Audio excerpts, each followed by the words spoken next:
पेड़ का जादुई केक। बहुत समय पहले की बात है। सुनीता अपनी माँ बबली के साथ सलारपुर में रहती थी। सुनीता बहुत गरीब परिवार से थी।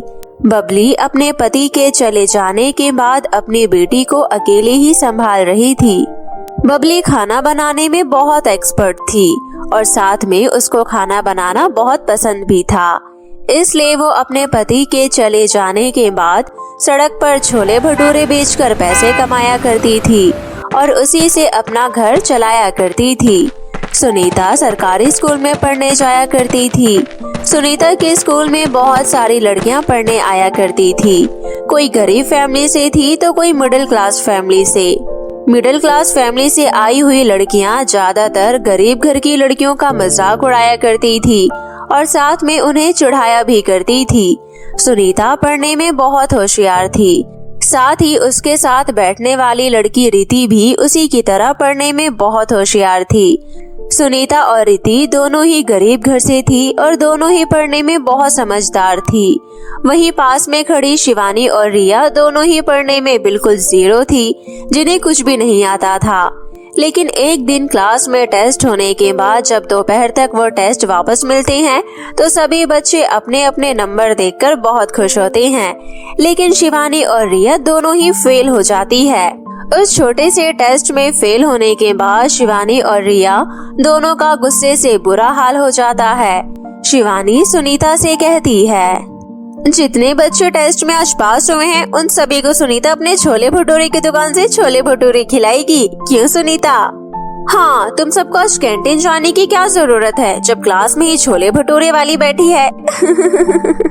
लेकिन मैं आप सबको एक बात बता दूं, इसके छोले भटूरे आप सबको ही मुबारक हो, क्योंकि इसके यहाँ पता नहीं कौन सी क्वालिटी का तेल यूज होता है और उसे कढ़ाई में पूरे दिन चलते चलते ढेर सारी मिट्टी भर जाती है और वो लोग शौक से खाते हैं। लेकिन मैं तो उन छोले भटूरे को देखूं भी ना। शिवानी आए दिन सुनीता से इसी तरीके से बातें करती रहती थी और उसे नीचा महसूस कराती थी।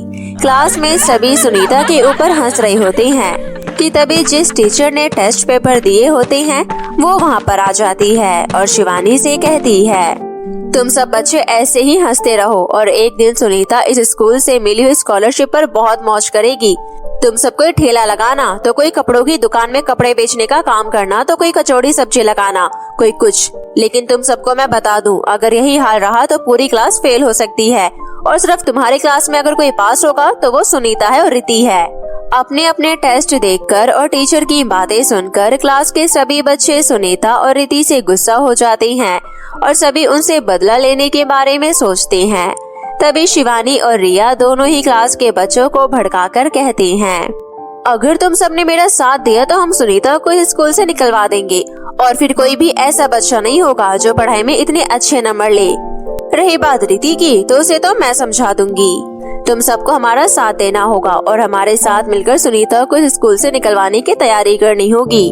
क्लास के सभी बच्चे शिवानी और रिया का साथ देते हैं और सुनीता के मिलते ही सभी बच्चे उसे खूब मारते हैं। खूब मार खाने के बाद सुनीता बेहोश हो जाती है और वहीं पर गिर जाती है। शिवानी, तुमने इसको इतना मारा कि ये बेहोश होकर गिर गई। कहीं हमारे ऊपर कोई बात तो नहीं आ जाएगी ना, और कहीं हमें जेल तो नहीं हो जाएगी ना? कितना डरती हो तुम रिया। तुम्हें पता है आज इसको मार मार के मेरे दिल को बहुत संतुष्टि मिल गई है। सुनीता बहुत सीधी होती है। जैसे ही उसे होश आता है वो उठती है और सीधा घर चली जाती है। घर जाकर वो अपनी माँ को सारी बातें बताती है। अगले दिन सुनीता अपनी माँ के साथ स्कूल पहुँचती है और स्कूल के प्रिंसिपल से मिलती है। प्रिंसिपल से मिलने के बाद सुनीता अपने चोट दिखाती है। जगह जगह सुनीता के शरीर पर नीले नीले दाग पड़ जाते हैं। सुनीता की इस हालत को देखकर प्रिंसिपल भी सोच में पड़ जाती है और फिर वो शिवानी को अपने रूम में बुलाकर समझाती है और फिर सभी क्लास के बच्चों को भी इकट्ठा करके समझाती हैं। शिवानी अपनी हरकतों से कभी बाज नहीं आती और एक दिन की बात है, सभी बच्चे चिल्ड्रंस डे पर अपने घर से कुछ न कुछ बनवा कर लेकर आते हैं और सभी मिलकर एक दूसरे के साथ लंच शेयर करते हैं। देखो, आज मैं चिल्ड्रन डे की खुशी पर घर से क्या लेकर आई हूँ। अरे, ये तो शहर की महंगी महंगी टॉफी और चॉकलेट हैं। तुमने बिल्कुल सही पहचाना, ये शहर की महंगे महंगे स्वीट है। अरे मेरे स्वीट छोड़ो, चलो चलकर छोले भटूरे वाली के पास देखते हैं, आज जरूर वो छोले भटूरे लेकर आई होगी। आज हम सब इतना सब कुछ अलग अलग खाना बनवा कर लेकर आए हैं, कोई मैगी तो कोई चाउमीन, कोई ब्रेड पकोड़ा तो कोई समोसे। तू क्या लाई है छोले भटूरे वाली? मुझे लगता है जरूर आज तेरे लंच में छोले भटूरे ही होंगे। हाँ, तुमने सही पहचाना, मैं छोले भटूरे ही लाई हूँ, क्योंकि जिसके यहाँ जो बनता है वो वही लाता है। मेरे पास तुम सबको दिखाने के लिए शहर की महंगी चीज नहीं है, लेकिन मैं जो भी लाई हूँ वो बहुत टेस्टी है। अगर तुम सब खाओगी तो तुम्हें बहुत मजा आएगा।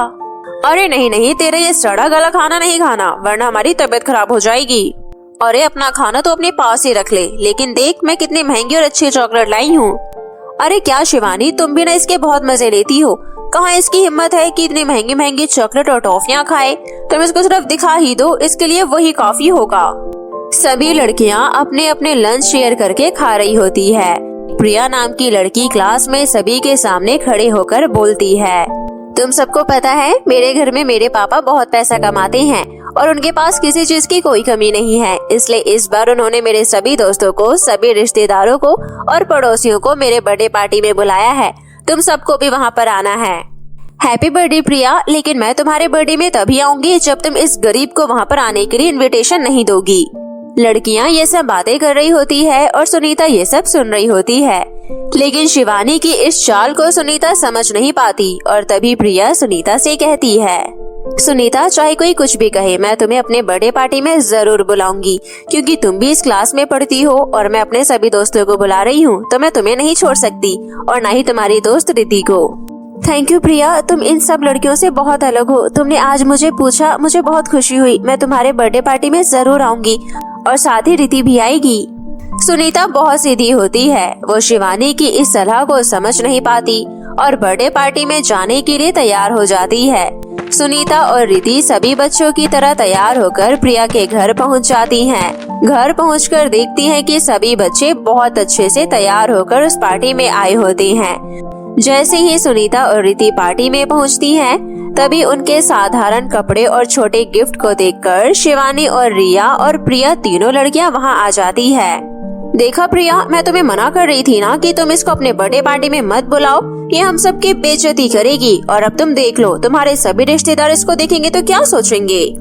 हाँ तुम सही कह रही हो, लेकिन मुझे ये नहीं पता था कि ये मेरे बर्थडे पार्टी में भी अपने कटे फटे कपड़े पहनकर आ जाएगी और साथ ही ये छोटा सा गिफ्ट भी उठा लाएगी। तुम्हारे इस छोटे से गिफ्ट की मुझे कोई जरूरत नहीं है। इस गिफ्ट को तुम वापस ले जा सकती हो और तुमने मेरी बहुत बेइज्जती कर दी, अब मैं और बर्दाश्त नहीं कर सकती। प्रिया तुम्हारी गलती है, तुम्हें इसको यहाँ पर बुलाना ही नहीं चाहिए था। तुम्हें खुद सोचना चाहिए था कि एक छोले भटूरे वाले इससे अच्छे कपड़े कैसे पहनकर आएगी। इसके लिए यही बहुत अच्छे कपड़े हैं, तभी वो ऐसी उठकर आ गई। रिति और सुनीता को बुरी भली बातें सुनाकर वो सारी लड़कियां जोर जोर से हंसती है, लेकिन सुनीता अपना दिल पक्का करके वहीं खड़ी रहती है। थोड़ी देर बाद प्रिया अपना केक काटती है और समय बांटती है। जैसे ही प्रिया सभी बच्चों को केक देती है, तभी रिति और सुनीता के पास केक लेकर आती है और कहती है, लो तुम दोनों भी केक खा लो। तुम भी याद रखोगी कि किसी अमीर ने तुम्हें अपने बर्थडे पार्टी में बुलाया था और वहाँ पर तुमने इतना अच्छा केक खाया था, क्योंकि ऐसा केक तो तुमने अपनी जिंदगी में कभी देखा तक नहीं होगा। खाने की तो दूर की बात है। बस प्रिया, बस बहुत हो गया। मैं जब से आई हूँ तब से तुम्हारी बुरी भली बातें ही सुन रही हूँ। मैंने कभी नहीं सोचा था कि तुम भी ऐसी ही निकलोगी, लेकिन आज पता चल गया कि सब अमीर एक जैसे ही होती हैं। तुमने मेरा बहुत मजाक उड़ा लिया, साथ में रिति का भी। अब हम यहाँ से जा रहे हैं और तुम मेरी बात ध्यान रखना, 2 दिन बाद मेरा बर्थडे आने वाला है। मैं तुम्हें बताऊंगी कि प्यार से लोगों को कैसे इनवाइट करते हैं। घर में आए हुए मेहमान की कभी भी बेइज्जती नहीं करते। ये चीज मैं तुम्हें सिखाऊंगी। मेरा बर्थडे 2 दिन बाद है, तुम सबको मेरे बर्थडे पार्टी में जरूर आना है। सुनीता की बातें सुनकर शिवानी कहती है, तुम सबने सुनीता की बातें सुनी ही होगी। मुझे यकीन है तुम सब उसके बर्थडे पर जरूर पहुंचोगे। साथ में मैं भी आऊंगी। मैं भी देखती हूँ इन गरीबों का बर्थडे कैसे सेलिब्रेट होता है, लेकिन मुझे लगता नहीं है कि हमें ढंग का केक भी खिला पाएगी। सुनीता तुम्हें अच्छा केक खिलाना होगा, क्योंकि हम सस्ते केक नहीं खाते। सस्ते केक को खाने के बाद हमारा पेट खराब हो जाता है, इसलिए तुम याद रखना कि अच्छे क्वालिटी का केक ही होना चाहिए। थोड़ी देर बाद सभी बच्चे अपने अपने घर चले जाते हैं। सुनीता भी अपने घर पहुंचती है। घर पहुंचते ही वो अपनी माँ को कहती है, आपको पता है ना माँ, आज मैं बर्थडे पार्टी में गई थी। वहाँ पर जाने के बाद मुझे बहुत सारी चीज अच्छी अच्छी देखने को मिली। मुझे इतनी बड़ी पार्टी कभी अटेंड करने का मौका ही नहीं मिला। मैं बहुत खुश थी, लेकिन वहाँ पहुँचकर मेरे सारे दोस्तों ने मेरा मजाक उड़ाया, और मेरा ही नहीं रिति का भी। हम दोनों बहुत गरीब दिख रहे थे, हमारे कपड़े कटे फटे थे और हम सब में से अलग दिख रहे थे, इसलिए सबने हमारा बहुत मजाक उड़ाया। और उसके मजाक उड़ाने के बाद मैंने अपना मन पक्का किया और उसे अपने बर्थडे पार्टी में आने के लिए कह दिया, और साथ में पूरी क्लास के बच्चों को भी। अब कैसे भी करके मुझे अपना बर्थडे बहुत अच्छा सेलिब्रेट करना है, ताकि हमारी भी इज्जत बनी रहे, वरना ऐसे ही चलता रहा तो हम गरीब हमेशा ही ऐसे ही मुंह लटका कर रह जाएंगे। माँ, बेटा चिंता क्यों करती है, मैंने कुछ पैसे इकट्ठे कर रखे हैं। मैं उन पैसों से तुझे बहुत अच्छी ड्रेस दिलवाऊंगी और साथ में तेरा बर्थडे भी सेलिब्रेट करवाऊंगी। तुझे चिंता करने की कोई जरूरत नहीं है। और अभी कुछ दिनों बाद मुझे एक बहुत बड़े इवेंट में छोले भटूरे का स्टॉल लगाने का मौका मिला है। वहाँ पर जितनी भी सेल होगी उसका 1% मुझे मालिक को देना है और बाकी सारा पैसा मेरा। अरे वाह माँ, आपने तो मेरी सारी चिंता ही दूर कर दी। अब मैं अपने सभी दोस्तों को बिना किसी चिंता के बुला सकती हूँ और साथ में उन्हें मैं खाने में छोले भटूरे भी खिलाऊंगी। अपनी बेटी के बर्थडे को सेलिब्रेट करने के लिए बबली उस इवेंट में बहुत अच्छे से अपना स्टॉल लगाती है। सभी लोग उस इवेंट में बहुत एंजॉय करते हैं और छोले भटूरे भी खाते हैं। बहुत सेल होने के बाद बबली को बहुत खुशी होती है। बबली मन ही मन बहुत खुश होती है। जैसे ही इवेंट खत्म होता है, बबली मालिक से पैसे लेने जाती है, लेकिन मालिक कहता है, देखो बबली, तुम्हारा स्टॉल बहुत अच्छा था, लेकिन तुम्हारे स्टॉल ने किसी और स्टॉल की बिक्री नहीं होने दी। सब लोग तुम्हारे यहाँ ही छोले भटूरे खा रहे थे, जिस वजह से किसी और के यहाँ पर लोगों ने कुछ भी नहीं खाया। और मैं घाटे का सौदा नहीं करूँगा, मैं तुम्हारी कमाई का आधा हिस्सा खुद रखूंगा। मालिक आधे पैसे रख लेता है और आधे बबली को दे देता है। ये सब देखकर बबली मन ही मन चिंतित हो जाती है और रास्ते में आते आते बड़बड़ाती है, हे भगवान, अब मैं अपनी बेटी का जन्मदिन कैसे सेलिब्रेट करूंगी। उसने मुझसे बहुत सारी आस लगा रखी है और कल ही मेरी बेटी का जन्मदिन है। अब मैं उसे अपना मुंह भी नहीं दिखा सकती। कुछ मदद करो भगवान, कोई रास्ता दिखाओ। बबली का रो रो कर बुरा हाल हो जाता है। तभी वहाँ पर खड़े पेड़ के पास से आवाज आती है, मैं तुम्हारी हर बात सुन ली है, तुम्हें रोने की कोई जरूरत नहीं है। तुम बहुत अच्छी माँ हो, तुमने अपनी बच्ची के लिए हमेशा ही अच्छा किया है। तो अब मैं तुम्हारी बच्ची के सामने तुम्हारी इज्जत कायम रखूंगा। मेरे पास तुम्हें देने के लिए एक बहुत अच्छा केक है। ये आवाज कहाँ से आ रही है और एक केक से मेरा क्या होगा। मुझे मेरी बच्ची को ड्रेस दिलवानी है, उसके आए हुए दोस्तों को खाना भी खिलाना है। तुम बहुत सीधी हो, तुम्हें पता है मैं तुम्हारे पीछे खड़ा हुआ पेड़ बोल रहा हूँ। मैं एक जादुई पेड़ हूँ, मुझे हर कोई नहीं देख सकता। ये जादुई केक कोई मामूली केक नहीं है। इस केक से तुम जो चाहे वो मांग सकती हो। आप सच में बहुत अच्छे हैं। आपने अगर आज मेरी मदद ना करी होती तो कल मैं अपनी बेटी का जन्मदिन कैसे मनाती। मैं तो अपनी बेटी के आगे अपना मुंह भी नहीं दिखा पाती, लेकिन आज आपकी वजह से मैं बहुत खुश हूँ और मैं इस जादुई केक की मदद से अपनी बच्ची को भी खुश कर पाऊंगी। बबली जल्दी जल्दी उस केक को अपने घर ले जाती है और चुपचाप सो जाती है। अगले दिन जब सुबह होती है, वो जादुई केक को अपनी बच्ची के सामने रखती है और कहती है, हे जादुई केक, हम बहुत गरीब परिवार से हैं, हमारे पास कुछ भी नहीं है। आप हमारी मदद करो और आज मेरी बच्ची का जन्मदिन है, उसे परी की तरह सुंदर से तैयार कर दो और मेरे इस छोटे से घर को एक बड़े घर में बदल दो। साथ ही इसमें जरूरत की सारी चीजें रख दो। बबली के कहते ही उसका छोटा सा घर एक बड़े घर में बदल जाता है। उसके पास में खड़ी सुनीता परी में बदल जाती है और सब कुछ इतना अच्छा देखकर बबली बहुत खुश होती है। पूरा दिन माँ बेटी बहुत खुशी से अपना दिन बिताते हैं। शाम होते ही सुनीता की माँ केक को सामने रखती है और कहती है, हे जादुई केक, अभी हम अपनी बच्ची का सेलिब्रेट करेंगे, तो मुझे एक बड़ा सा केक और खाने के बहुत सारे तरह तरह के व्यंजन दे दो, ताकि मैं अपनी बच्ची का दिल खुश कर सकूं और मेरी बच्ची के दोस्त भी ये सब देखकर खुश हो जाएंगे और उसकी इज्जत करने लगेंगे। बबली के इतना कहते ही जादुई केक से बहुत सुंदर केक निकलता है और ढेर सारे व्यंजन निकल जाते हैं, जैसे कि chow mein, momos, burger, sandwich, Coca Cola आदि। ये देखकर बबली और सुनीता बहुत खुश होते हैं। साथ ही साथ सुनीता के सभी दोस्त घर पर आ जाते हैं और इतनी सुंदर डेकोरेशन देखकर सुनीता के सभी दोस्त हैरान रह जाते हैं। सुनीता के घर में इतना बड़ा केक देखकर सभी बच्चे उस केक को घूरते रह जाते हैं। अब तुम सब मेरे बर्थडे के बारे में बताओ। तुम सब ने बहुत मजे किए ना, तुमने बहुत एंजॉय किया ना। क्या तुमसे मेरी किसी भी चीज से खुश नहीं हो तो मुझे बताओ। मैं जानती हूँ तुम लोगों ने मेरा बहुत मजाक बनाया, लेकिन मैं सिर्फ तुमसे एक ही बात कहना चाहती हूँ कि हमें हमेशा दूसरों की इज्जत करनी चाहिए। और हम गरीब हैं तो क्या हुआ, आज इस बर्थडे पार्टी में तुमने मेरा तुम लोगों के लिए प्यार देख ही लिया होगा। सुनीता अपनी बातें कहकर सबको बहुत खुश करती है। उसके अमीर दोस्त भी उससे बहुत खुश हो जाते हैं। सभी हंसी खुशी मिलकर नाचते गाते हैं और बर्थडे एंजॉय करते हैं। अब सुनीता के पास किसी चीज की कोई कमी नहीं होती। सुनीता अपनी जिंदगी में बहुत खुश होती है। सुनीता और सुनीता की माँ अपनी जिंदगी चैन और आराम से जीने लगती हैं। और सुनीता की माँ छोले भटूरे का काम बंद कर देती है, लेकिन वो काम के लिए अपने घर के नीचे ही दुकान खोल लेती है, जिससे वो गरीब लोगों की मदद करती है और साथ में जरूरतमंद लोगों को मुफ्त में खाना भी खिलाती है। परियों के नगर प्रीतमपुर में सारी परियां आपस में खुशी खुशी रहती थी। परियों को अपने नगर से बाहर जाने की इजाजत नहीं थी। एक बार की बात है, परी लोग से कुछ परियां घूमना चाहती थी। रानी परी, हमें घूमने का बहुत मन कर रहा है, क्या हम घूमने के लिए दूसरे राज्य में जा सकते हैं? ठीक है, मगर ध्यान रहे किसी भी लालच में ना पड़ना और शाम होने से पहले वापस आ जाना। ठीक है रानी परी। और फिर नायरा परी और शनाया परी घूमने निकल जाती है।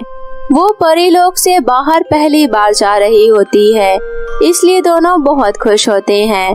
दोनों नदी, पहाड़, पेड़ पौधों को देखकर बहुत खुश होते हैं। चलते चलते वो दोनों मायावी डायन कुमोना के बगीचे में पहुंच जाती है। कुमोना बहुत ही दुष्ट डायन थी। वो अपने राज्य में आने वाली परियों को अपने जाल में फंसाकर जादुई पेड़ में कैद कर देती थी। तभी डायन कुमोना परी को अपने बगीचे में आते देख खुश हो जाती है। आ गई फिर से ये मूर्ख परियां, अब पूरे 99 परी हो जाएगी। फिर मैं इन सब की बलि देकर दुनिया की सबसे ताकतवर डायन बन जाऊंगी। फिर मैं बहुत सारे पेड़ लगाऊंगी, जिसमें पहले पेड़ पर सारी परियों को कैद करूंगी, फिर दूसरे पेड़ पर इंसानों को, और फिर पशु पक्षी सभी को, सबको अपने बस में कर लूंगी। हा हा हा हा हा हा। इतना बोलकर कुमोना डायन एक खूबसूरत लड़की में बदल जाती है और परी से कहती है, परी जी, मेरे घर में मेरी माँ बहुत बीमार है और 2 दिनों से उन्होंने कुछ नहीं खाया, कृपया आप मेरी मदद करें। शनाया परी फिर अपने जादुई छड़ी से खाना मांगती है, पर वो काम नहीं करती। परी को समझ पाती इससे पहले ही कुमोना बोलती है, परी जी, यहाँ पास ही एक बहुत अच्छे फलों का पेड़ है, आप भी चलो और उस फल को तोड़ने में मेरी मदद करो। वैसे भी ये फल पूरी दुनिया में केवल इसी जंगल में पाया जाता है, आपने भी कभी नहीं खाया होगा इस पेड़ का फल। ठीक है, चलो। शनाया, याद है ना, रानी माँ ने मना किया था लालच में नहीं पड़ने के लिए, और शाम से पहले परी लोग वापस आने के लिए हमें अब यहाँ से चलना चाहिए। और कुमोना, तुम खुद क्यों नहीं उस फल को तोड़ लेते? डायन के रूप में वो बच्ची उससे कुछ बोलती पहले ही शनाया बोल पड़ती है, रानी माँ ने हमें ये भी कहा था कि जरूरतमंद लोगों की मदद करनी चाहिए, वो क्यों भूल रही हो? थोड़ी देर की तो बात है, फिर वापस चलते हैं, और आखिर मुझे वो पेड़ भी देखना है।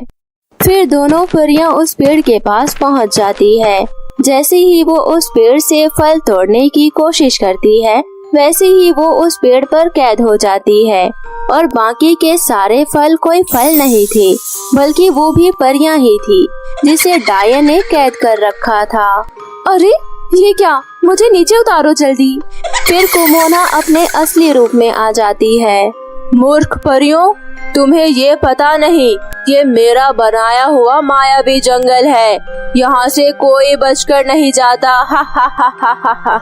आज पूर्णमासी की रात है, मैं तुम्हारे साथ बाकी की सारी परियों की बलि देकर दुनिया की सबसे शक्तिशाली डायन बन जाऊंगी। हा हा हा हा हा हा। हमें छोड़ दो, ये धोखे से क्यों पकड़ा है? हिम्मत है तो सामने से लड़ो, बहुत गलत कर रही हो तुम, और तुम्हारी इन इच्छाओं को मैं कभी पूरा नहीं होने दूंगी। पहले तो तुम अपनी आखिरी इच्छा बताओ, क्योंकि कुछ भी करने के लिए अब तुम जिंदा नहीं बचोगी। हा हा हा हा हा। नायरा और शनाया दोनों एक दूसरे को देखते हैं। उन्हें समझ में आ जाता है कि इस जायंट से अब शक्ति से नहीं बल्कि दिमाग से जीता जा सकता है। देखो कुमोना, अब तो हम सब मरने वाले हैं, तो हमारी यही इच्छा है कि तुम हमें पेड़ से नीचे उतार दो। वैसे भी हमारी शक्तियाँ तो काम नहीं कर रही, फिर हम तुम्हारा भला कुछ भी नहीं बिगाड़ सकते। बस ये बात मान लो। डायन शनाया और नायरा को नीचे उतार देती है। तुम दोनों के पास आज का दिन है, जो मन करे खाओ पियो। ये बोलकर जैसे ही जाने के लिए कुमोना डायन पीछे घूमती है, शनाया झट से उसे कसकर पकड़ लेती है और नायरा धारदार चाकू से उसकी चोटी काट देती है, क्योंकि उसने रानी माँ से सुना था कि जितनी भी डायन होती है सबकी शक्ति उसकी चोटी में होती है। चोटी कटते ही डायन की सारी शक्तियाँ खत्म हो जाती है और फिर बाकी सभी परियां वहाँ से आजाद हो जाती हैं और खुशी खुशी परीलोक लौट आती है।